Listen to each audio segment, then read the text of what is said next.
Hello, everyone. I'm Brian Hanson, Vice President for Studies here at the Chicago Council on Global Affairs and also host of Deep Dish. I want to thank you all for joining us this afternoon for a special live recording of the Council's Deep Dish podcast.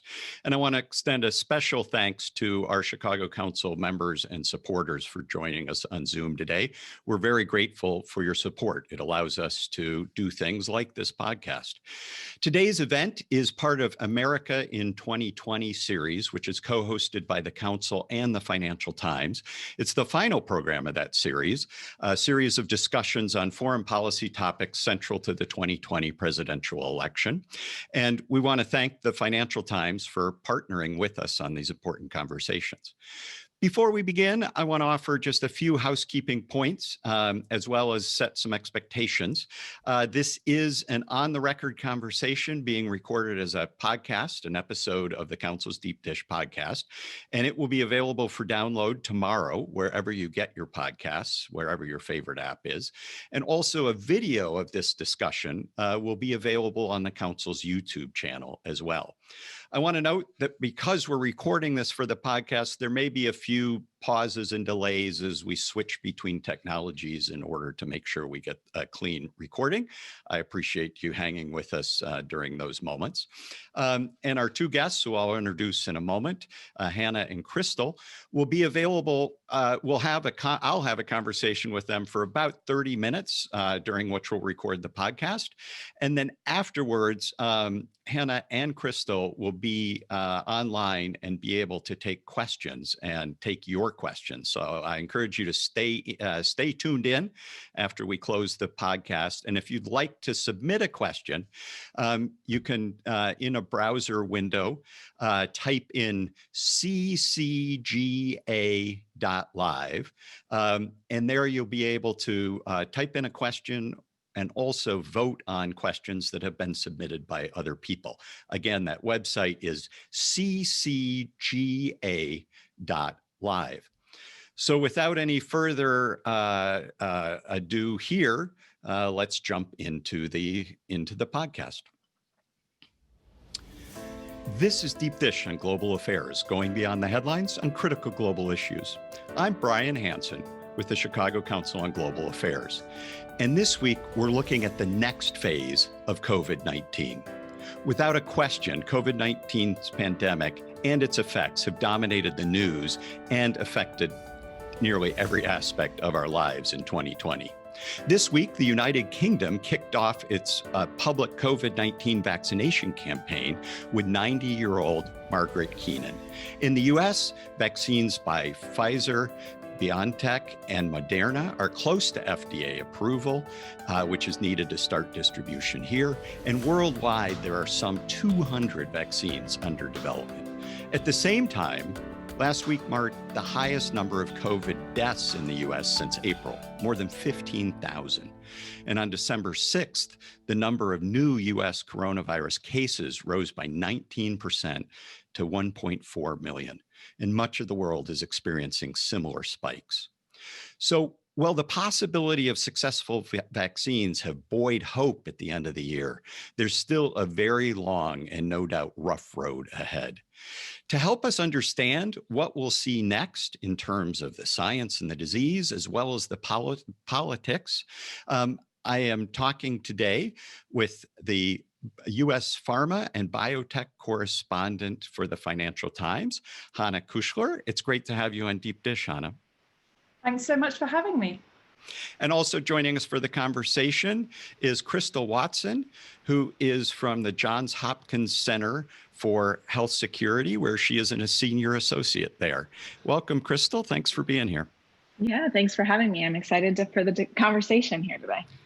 So I want to start off this discussion with you with the things that have people so excited, which is that where we sit with the vaccines. Recently, we've had these announcements that there are these seemingly very effective vaccines that are rolling out, with more coming behind them. And I was wondering if you could just, and I'll start with you, Crystal, if you just share kind of where does this world sit? Kind of what is happening on the vaccine front? Where are we now? And kind of what do we expect to come down the pike here in the next little bit? Yeah, so the recent announcements and the new data that we're seeing from these handful of, or just a few vaccines so far is really encouraging. It represents an unprecedented effort by these companies and the world to develop vaccines within 12 months. This is not something we've ever seen before. And with the rigor and safety protocols in place that we all should expect from vaccines. So that's really exciting. I think the Pfizer, BioNTech, and Moderna vaccines are just the first of many to come. And hopefully we see similar safety and efficacy profiles for other vaccines in the future. I think we still have a long way to go to get these vaccines out to the people who need them, not just in the US, but all over the world. And so not only is it a scientific challenge, it is a logistical and operational challenge that we have never attempted on this scale before. So it's both exciting and a bit daunting as well. Yeah, and Hannah, you've followed the development of these vaccines and the companies that are developing. What's the sense of, are there other big ones coming that people are anticipating? I mean, the 200 number is huge, right? These are two early important vaccines, but kind of what else is coming down the pike on the landscape? Yeah, there's been a lot of big bets on the vaccine from some of the biggest companies in the world. So we have Pfizer and BioNTech, which is a pair of, a big US pharma company and a small German biotech, and Moderna, which is a Boston-based biotech first. But quite quickly after them, we have AstraZeneca, which is partnering with Oxford University. Astra is a big UK-Swedish drug maker. That we've had some data from. It's a little bit mixed. There were a little bit of controversy about how transparent they were with that data, but it only looks less. The efficacy rate on average is about 70%, which actually would have been amazing if it had come 2 weeks before, because the FDA was setting a target of about 50%. So it far surpasses that, but it doesn't quite hit the sort of 94, 95% ranges that Pfizer and Moderna were getting. Then coming up after that, we have J&J, obviously gigantic, the world's biggest healthcare company. We could be seeing data from them maybe late January, early February. And then afterwards, we still have some of the biggest, most sort of prestigious vaccine makers in the world coming down the line, like Sanofi and Merck, as well as a whole load of smaller players. So, which is great news. Obviously, this is important. But Crystal, as you indicated, just having a vaccine isn't the end of the story. In the many ways, a whole set of big challenges arise. And I want to have you both help unpack them. And one is the fundamental question of distribution. Right? Who's going to get the vaccine in what order? And I think particularly, in a political climate where there's a great deal of sensitivity of many groups about are they valued in our society and where they are going to fit here, as well as what we know about and what has been emphasized about the U.S. healthcare system and its inequities that have been emphasized by the disease itself. And I know, Crystal, you're a co-author of a paper that actually tries to work through in an ethical light and lays out an ordering for this. And I was wondering if you could just share kind of briefly some of the main principles and then the rough ordering that approach would suggest. Yeah, so I was a small part on that study. I worked with some really, really smart people in the area of ethics. And so I hope they don't kill me if I get any of this wrong. But yeah, there are some basic principles that need to be considered that have been considered in previous pandemics or previous vaccine allocation times. One is kind of who is most vulnerable to severe disease and death from this virus. So that should be a primary consideration. I think we're seeing that with determinations from the US government so far that For example, long-term care facilities, people in long-term care and nursing homes should have first access to this vaccine because they're more likely to get sick and die. Another factor that we should consider is people who are most likely to encounter the virus and to be infected. So those individuals working in healthcare settings are also in the top tier in the US. And then there are other issues of equity and fairness and covering our essential workforce, how we define that across the US and globally. These are all things that will need to be considered. And I know CDC and other arms of our federal government are working on that now, along with states and locals, to determine what allocation scheme they will ultimately end up with here. And Hannah, do we have a sense of what some of the drivers are going to be? I think Crystal laid out, some very sensible kind of guidelines and principles, right? And then it gets out into the real world, where there are people who have resources who might want to say, hey, I'll pay to be in the front of the line. And we've got a health system too, which is really, really unequal.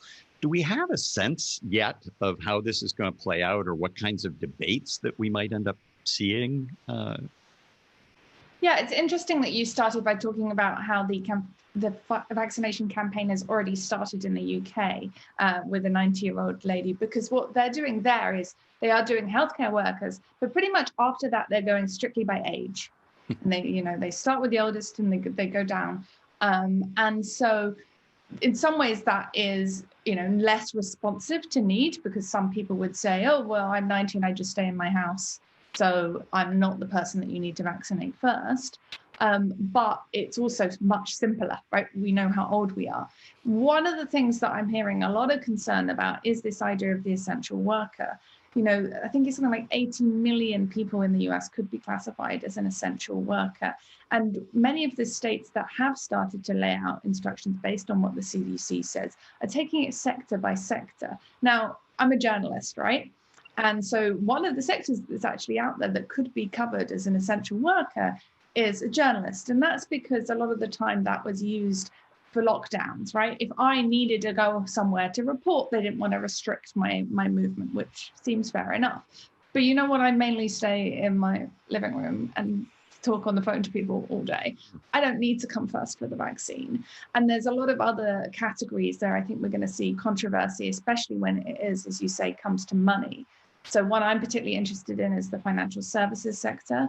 If you're a bank teller, for sure, you're in front of people all day. You're kind of like a grocery store worker in that sense. But if you're an investment banker doing an M&A deal on Zoom, I don't think you necessarily need to jump that line. But I think there will be people, and I've been speaking to doctors, especially at some of the sort of more elite concierge medicine practices, who talk about people ringing them up already.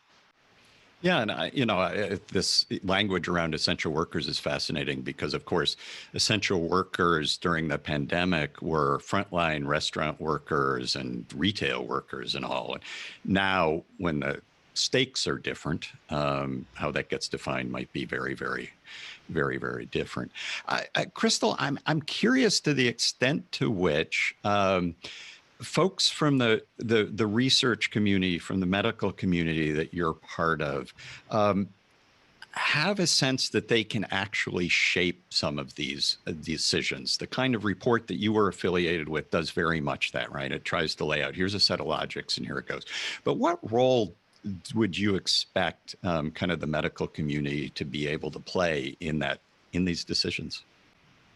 Yeah, I think in the response so far, actually, we've seen probably a bigger role for the public health and medical community and the academic community at large than we would have expected in another response, because we've seen a bit the diminishment of the role of the CDC, for example. And so organizations like my own kind of feeling the need to step in and put out guidance or recommendations out into the public that we may not have had the opportunity to do that before, or the need to do that. So I think they have played a pretty big role there and will continue to do so.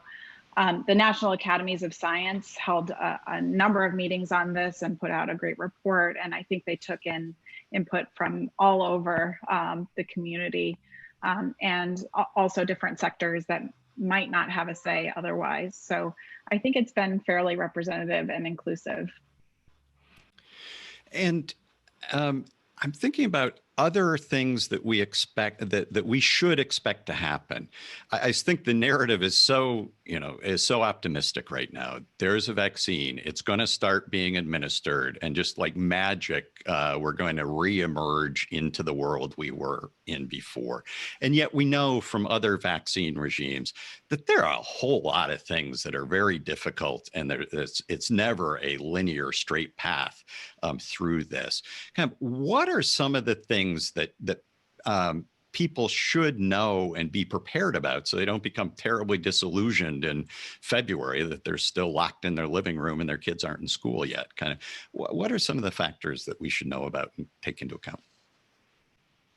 Yeah, so I think, as we've discussed already, the rollout is going to be gradual. We won't have millions and millions and billions of vaccines ready to go as soon as vaccination starts. So we will have these tiers of groups that will receive the vaccine first. So the general public may not be able to expect to be vaccinated until later in the year. And so we will need to continue to take those public health measures that we've been taking, trying to keep our physical distance from others, wearing masks, not going to really risky settings for transmission, like indoor dining and indoor bars and gyms, those sorts of places where we know transmission happens much more readily. And so we all just have to hang in there for a little bit more. I should also say that vaccine access is probably not equitable across the world. And so not every country is going to have the access that we do in the US, which is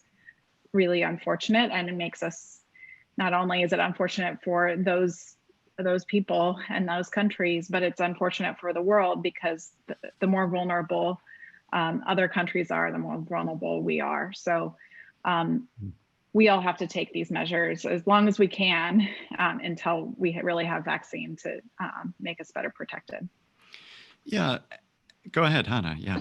Yeah, the other thing, I mean, I think Crystal makes a really good point on terms of global access. That's something we've been covering a lot at the FT with these debates over COVAX, which is a body that's been set up to try and distribute cheap and low-cost vaccines to the rest of the world. Which the US chose not to participate in. Right. The Trump administration. The US has not been a big part of that. They're obviously, the Trump administration tried to take the US out of the World Health Organization. I think, Biden wants to go back into that. And so that will be, good, but it will take a while to come into effect and to really help. And some of the big vaccine makers are not signed up to that yet either. And some of the early vaccines that we're seeing are very expensive and very hard to transport. And there's been an awful lot of attention, far more than I can make interesting, about ultra cold storage.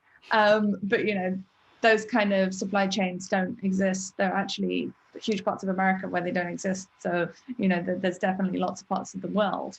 The other things that I wanted to mention, though, in terms of your question about things people should be aware of, is I'm very conscious that these, we might build these vaccines up to knock them down, and that anything that comes out about side effects could really shake confidence. We already know that there's a huge amount of anti-vaccine or sentiment or vaccine hesitancy in the US and in Europe. And that's going to be hard to tackle whatever. There's a huge amount of misinformation about these vaccines already going around social media, and has been since before the vaccines even existed. But what's going to feed that, unfortunately, is things which are kind of normal, right? Today we saw some side effects among some sort of people who had allergies in the UK coming out. And, the minute we get this outside of the trial environment, there will be some, these are not really serious side effects, but there will be other side effects that we start to see. And there's also things that happen just by coincidence that it's quite easy for the general population to believe is causation, right? We're not really aware of how many people die or how many people have heart attacks every day. And we will see stories where it says, someone took the vaccine, then they had a heart attack the next day, and they will not be related, but they will be read that way. And that's something that we're just going to have to work really hard to shape the public conversation around. And I can imagine all the more so because, as both of you pointed out, older people are likely to be some of the first vaccinated. And one could imagine that's where natural morbidity is just more likely to happen, right? People die for some other reason. But if a narrative gets started that it's vaccine related, particularly at the very beginning, it could really undermine public confidence in the vaccine, I could imagine. And what is the expectation about public acceptance at this point? You mentioned that you both have mentioned that we've got concern in our society about vaccines in general.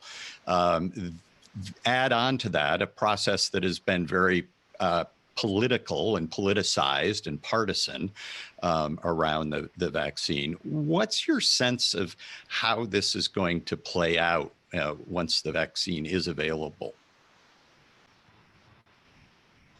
I think people will need to have some experience with this vaccine and see how the rollout is going. And I am optimistic that I think some of those people who may be hesitant about taking the vaccine may gain more confidence if the rollout is good and people are having good experiences. But vaccine hesitancy, vaccine denial is certainly an issue. I think one thing that will help enormously is if we have a new administration in the US, and I know the WHO has been working on this around the world, having a really consistent and proactive messaging to people to let them know what this vaccine is for, what to expect from it, what we don't know yet about it, and try to build that confidence back up. Right now, we haven't had that type of a messaging campaign yet, so I hope that that's forthcoming. Yeah, it's interesting, the survey data around this. So sort of in the late spring, there were surveys saying about 50% of people in America were not sure that they would take it. So that was split between I'm definitely not going to and I don't really know. And then, unfortunately, as it became more and more political in the run-up to the election, we ended up seeing that sort of trend upwards, and more people were more hesitant because they were very scared with some of the ways that Trump was phrasing around, we're going to have a vaccine before an election. They felt that was a sign that it was rushed. There's an awful lot of criticism from public health experts, understandably, about the name Operation Warp Speed, that it was, a good idea to pour money into vaccine, but don't give it a Star Trek name that makes it sound like it's going to go too fast or dangerously fast. And now I think the FDA is actually behaving very sensibly. They pushed it past the election, and in fact, to bring it back to that contrast with the UK that has already approved it, Canada also approved it this week. They're actually taking a more thorough process and very transparent. There will be this week an 8-hour plus, and I know because I'm going to have to watch it, meeting of the FDA advisory group on vaccines, and they will be able to put everything out into the open about their concerns and what they think is good about the vaccine, and they will go through down into the detail. This one person seemed to have that kind of effect. What did that come from? And so that actually, I think, has boosted confidence a little bit. The other thing that I'm seeing is that because the efficacy rates are so high, more people are interested in the vaccine, that they would have been a little bit more cautious if they couldn't see that the benefit would be quite dramatic. I think the polling that before we had more idea of what the vaccines were going to look like, it's very different when it's a theoretical vaccine sometime in the future. And now that we're seeing that safety and efficacy profile, I think that is going to help, hopefully. So I want to shift. We've been focused largely on kind of the domestic situation, touched briefly on the international level, but I want to move to the international level and some of the politics around this. We've already talked about a little bit about distribution in the rest of the world, outside of the wealthy parts of the world.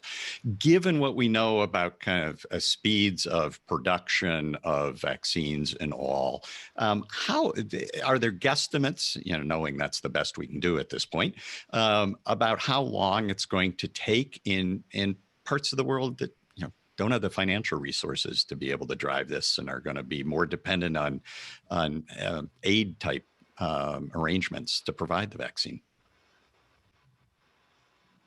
I think, as Hannah said, the COVAX initiative from the World Health Organization is going to really help with this. But I've also seen estimates that it may be well into 2022 before most of the world is able to be vaccinated, which feels like a long time right now. And that means a lot of people's lives, very unfortunately. I also think it depends on what the characteristics of the vaccines are, and thermostability, whether they can be used outside of a ultra cold storage environment. If you need ultra cold storage, that's going to make it a lot slower. Fortunately, we've already seen vaccines that don't require that, but these types of operational and logistical hurdles are a lot bigger than I think we give them credit for, and it takes a lot of planning to get it right. So we're in for a long haul, I think. Yeah, and I think production is interesting. You know, one of the things that's made this process so much faster was that, you know, governments helped de-risk it for companies by putting so much money into manufacturing that they could start doing the manufacturing before they knew whether they had an approved product. So they are much further along, but they don't have 7 billion vaccines sitting there just in case, right? And we've already seen some slight delays, for example, with the amount that Pfizer and BioNTech are going to be able to produce before the end of the year. Now, you know, the end of the year is only a couple of weeks away, but, you know, because they're testing out these new processes. And certainly with these vaccines, with these messenger RNA vaccines, they've never been made outside of a trial before. So they've never, ever touched anywhere near the kind of scale that we're making. And even the other vaccines, you know, usually vaccines are given on a sort of childhood schedule. They don't make them in these billions that we need.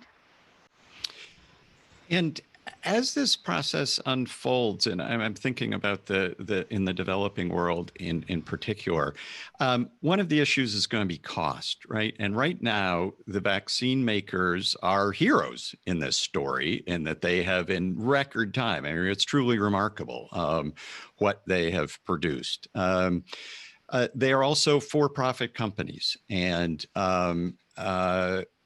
they are going to look for a return on that investment. And there have often been criticisms of vaccine or of pharmaceutical companies about not making products generally available. Do we have any sense of how this is going to play out? And is this going to be a problem in terms of having vaccines at a price point where they can be widely distributed through the world? So I think that we've touched upon the fact that these are different vaccines, and some of them are much cheaper than others. So, you know, AstraZeneca is doing deals for sort of $3 or $4 a vaccine. J&J has said that it will distribute it on a non-profit basis for the duration of the pandemic, and they think that probably comes out about $10. Whereas Moderna is in the mid-30s for some of its pricing, a bit less for the US, but the US did fund everything. So I think that you know, there will be cheaper ones available if J&J and Astra, you know, get approved. But I think that, you know, what's going to be really interesting to see what happens is after the pandemic phase, if as more and more people expect COVID-19 becomes endemic, it becomes something that comes back, and the immunity from an initial vaccine, which we just at the moment have no idea how long the duration it protects you for is, if that fades and you need to vaccinate again and again, it could become quite a good market, and a market where a lot of the companies never really paid that much to create their product in the first place. That was all or substantially covered by government. And then I think we're going to get more questions, you know, this intellectual property, who does it belong to? This manufacturing facility, who does it belong to? I did a story where I spoke to people and they estimated that the endemic market could be up to $10 billion a year. It's a lot of money. You know, in pharma, we call a drug that makes $1 billion a blockbuster drug. And this is 10 of those. Right. So one of the other areas as this unfolds is potential geopolitical competition of different vaccines, right? China has a vaccine, and I think there were just numbers announced today about its effectiveness, which were in the 70s, I believe, if I recall. Historically, the U.S. has used its its prowess in as assisting other countries and really leading global efforts on in fighting diseases, whether it be AIDS or whether it be Ebola. To what extent do we think there could end up being actual competition between, say, the United States and China, or Russia's got a vaccine? Don't know how many people will have a great deal of faith in that one. But is this something that could turn into a geopolitical tussle or area of competition between the countries? I think we're already seeing a little bit of competition in that countries are releasing their data around the same time. It feels like there's some pressure there on one another. I think that China, for example, is investing in lots of surveillance, lots of testing facilities around the world, probably investing in vaccination, and they may, because of that kind of forward-leaning stance, may have some more access in different parts of the world than the US does, because we've taken this step back. So I think there will be some interesting geopolitical implications, which I'm not fully qualified to analyze, but yeah, I do think there is certainly that aspect of this. Yeah, I agree with Crystal. I think that this first wave of approvals, we've certainly seen competition in terms of who can come first. You know, Russia called its vaccine Sputnik, and then said that it was approved, but on far less trial data than any of the Western vaccines have required. But then the UK said it was going to approve, and it sort of, the UK government almost tried to spin it as a success of Brexit, despite the fact that actually it was based on regulation that came from 2012. So there's definitely that stuff happening already. But yeah, the next stage is to see who does kind of, vaccine diplomacy. And also, I think, as I said, pointing out problems with manufacturing and production. At what point we saw with PPE earlier in the year, people trying to close borders and shut down. If there are problems with obtaining key ingredients, do we see a sort of protectionism in order to defend people's supply of the vaccine? So as we bring this conversation to a close, I want to ask each of you to look forward and help our audience identify, we've talked about there are going to be ups and downs. This won't be a linear, smooth process, and it's going to take time. In order to understand how things are going, where should our audience pay attention? So on the bad days, when the story breaks, when, Hannah, you write a story and everybody just cringes and feels like the world is going the wrong direction. What should our listeners really be paying attention to understand the overall trajectory of us getting a handle on this disease? And Crystal, I'll start with you. Well, I think the Financial Times have done a really great job reporting on this, so I'll give you a plug there. I will have to plug my home institution, Johns Hopkins, my colleagues, especially Dr. Lauren Gardner, who set up the Johns Hopkins MAP, the Coronavirus Resource Center there. There's lots of really great information, data, visuals, but also analysis of what's happening in many different aspects of the pandemic. So I think that's a great place to go. I still turn to the CDC and the World Health Organization when I have questions specifically about technical topics and what surveillance is telling us around the world and in the US. Good. Well, thank you very much, Crystal. Obviously, I will also plug Johns Hopkins.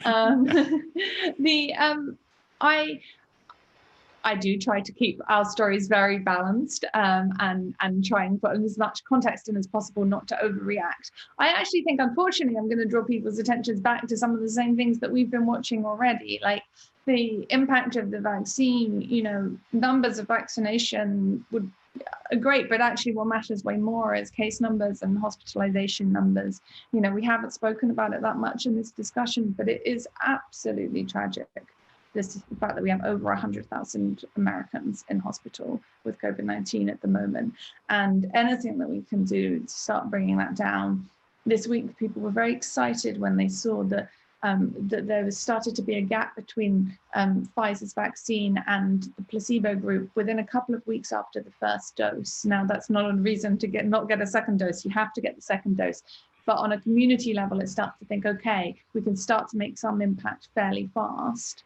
But yes, looking at case numbers, looking at hospitalization numbers, doing what we've been doing this whole time with masks and social distancing, and then, when it is your turn to get the vaccine, getting it. Terrific. So Hannah Kuchler of the Financial Times and Crystal Watson of Johns Hopkins, I want to thank you so much for being on Deep Dish and helping us understand the world that we are emerging into and the COVID narrative that we're likely to live in 2021. Thank you both. Thank you. Thanks. So now we are going to transition to the online audience. We're going to transition to your questions and pulling them up here. And I've got a question that is a question about how you prioritize the vaccination. It says, we know that COVID-19 disproportionately affects communities of color and communities of lower socioeconomic status. How should this be considered in vaccine distribution policies in the US and around the world? I think that's a really important question. I think we need to be making sure at a high level at the top of our priority list is reaching those people who are most vulnerable. So both who are vulnerable to severe illness, maybe because they have underlying health conditions, but many times that coincides with people who are vulnerable because of low socioeconomic status and who are part of marginalized communities. And so if we're going to really reach the people who are most vulnerable from this virus with the vaccine, then those communities have to be high on our priority list, certainly. And I think Biden's administration has made it clear that that is more of a focus point for them. He's hired people to particularly look at COVID-19 and minority communities. And I think one of the things that his COVID task force came in and pretty soon after the election started to discuss was whether states, which have had a lot of the power now to decide the priorities among who should be vaccinated, are going to be sort of pushed to do more to make sure that it includes communities of color that have been more vulnerable. I think I would just highlight it. Logistically, it is difficult sometimes to reach these communities because they're not part of traditional medical systems. Sometimes they're afraid to engage with government, and so it's going to take a very concerted effort from states and from the federal government to really prioritize them and reach out to them. Another question is about disinformation, which we talked a little bit about. This question is, how does disinformation about the virus complicate the immunization process in communities? So people's perception of what the virus is, how dangerous it is, I think we've seen this all year long. It's only old people, or a lot of concern. I still get a little bit wound up when, it's now too cold to go to outdoor restaurants in New York, but when you go to outdoor restaurants and they're obsessed with not having a menu for you to touch. And I'm like, you are much more of a danger to me than a menu. There's been, some of it is because of evolving scientific understanding. Like at the beginning of the pandemic, we were slightly more concerned about services than we are now. But a lot of it is just also people reach for something that will make them feel less vulnerable. We see that in all sorts of health spheres. It's not me, it's you. And I think that will have an impact. That we've seen such huge scale of death and illness that I hope that people will realize how serious this is at this point. I read story after story about people in intensive care who said, I didn't realize how serious it was. But I do think that disinformation, when not everybody knows someone who died, can have a big impact. I think we're also unfortunately hearing anecdotes from healthcare providers of patients who are in the hospital, in the ICU, and still don't believe that they have COVID or that it's real. And so the communication, both the gap and the misinformation coming from the US government in this administration has done a serious amount of damage and has certainly cost many, many lives. And so I really hope that we can take the step to kind of coordinate those messages. I'm confident in the next administration, this is going to be a priority, because there are many people who have received the wrong information and just don't realize it. So I've got another question in a different direction, which is involves some of the politics of our situation, and that is, should the Trump administration get more credit for warp speed? We've talked about the amazing pace at which vaccines are emerging, but how much credit should the Trump administration get for this outcome? So I pretty much wrote a story on this with a profile of Monsef Saloui, who is the head of Operation Warp Speed, quite recently. And I think that it's by far and away the brightest spot in the Trump administration's response.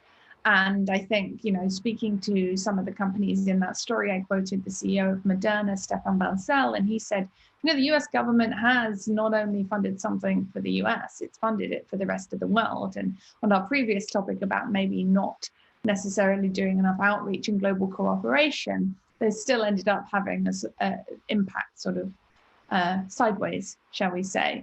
And I think that the money has made a big difference, and I think that the attention from the regulators has also made a big difference. These things have been able to run in parallel, because instead of a situation you used to have where every time you wanted to ask the FDA a question about how you construct your trial or you create your manufacturing plant, they'd have 30 days to respond. In this situation, they've been coming back within hours. Cool. And the next question is about the Biden administration, the incoming administration.